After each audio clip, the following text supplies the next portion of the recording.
and a shirt with some towels, a slight cap for nightcap, a hairbrush comb ditto, new stockings for old ones with split-o. This knapsack, tight abs back.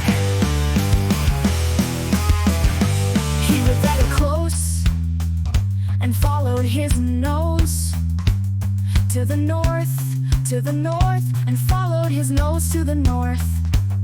There was a naughty boy was he, for nothing would he do but scribble poetry. He took an inkstand in his hand and a pen big as 10 in the other, and away in a pother he ran to the mountains and fountains and ghostes and posters and witches and wrote in his coat. When the weather was cool, fear of gout and without. When the weather was warm, uck the charm when we choose to follow one's nose to the north, to follow one's nose to the north.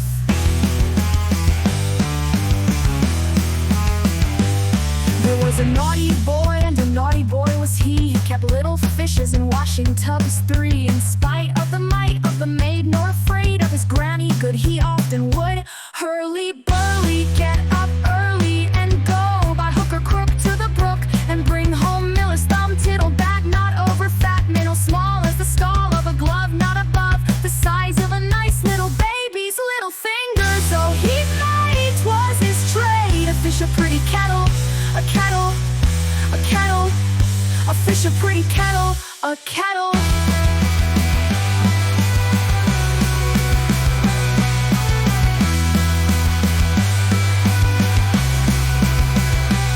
There was a naughty boy, and a naughty boy was he. Ran away to Scotland, the people for to see. There he found that the ground was as hard, that a yard was as long, that a song was as merry, that a cherry was as red, that lead was as weighty, that 80 was as 80, that a door was as wooden as in England. So he stood in his shoes, and he wondered, he stood in his shoes.